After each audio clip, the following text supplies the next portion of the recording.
राधे राधे दोस्तों, जय माता दी। मैं प्रियंका सिंह स्वागत करती हूँ अपने चैनल पे। अपने सभी दोस्तों को दिल से धन्यवाद करती हूँ।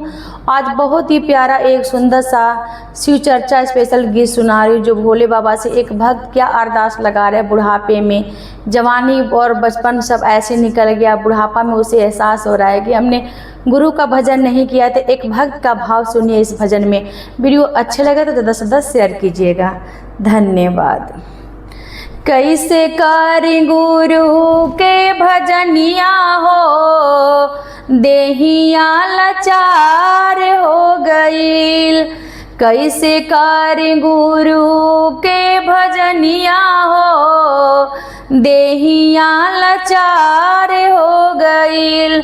कैसे करी गुरु के भजनिया हो, देहिया लाचार हो गईल।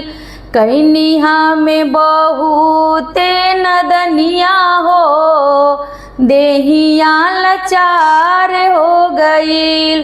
कैनिहा में बहुते नदनिया हो, देहिया लाचार हो गई। पहिला उमरे हमार बचपन के आइल, पहिला उमरे हमार बचपन के आइल। लाड़े प्यारे में हम गईनी बिसराई, लाड़े प्यार में हमें गईनी बिसराई। खेल कूद में बीतल समैया हो, देहिया लाचार हो गईल। खेल कूद में बीतल समैया हो, देहिया लाचार हो गईल। कैसे करी गुरु के भजनिया हो, देहिया लाचार हो गईल।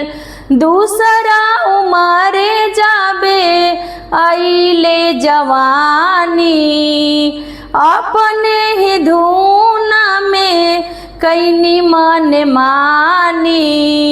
दूसरा उमरे जाबे आइले जवानी, अपने ही धुन में कैनी मन मानी। मस्ती में बीतल उमरिया हो, देहिया लाचार हो गईल।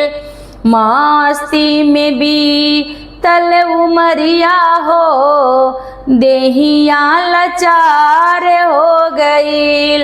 कैसे करी गुरु के भजनिया हो, देहिया लाचार हो गई। कैनिहा में बहुते नदनिया हो, देहिया लाचार हो गईल। तीसरा उमरे जाबे आइले बुढ़ापा, अब सोच सोची हमें होता पछतावा। तीसरा उमरे हमार आइले बुढ़ापा, अब सोच सोची हमें होता पछतावा। खटिया पर बीतल समैया हो, देहिया लाचार हो गईल।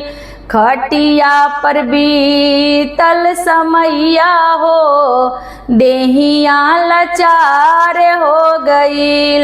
कैसे करी गुरु के भजनिया हो, देहिया लाचार हो गईल। कैनिहा में बहुते नदनिया हो, देहिया लाचार हो गईल। धन्यवाद दोस्तों।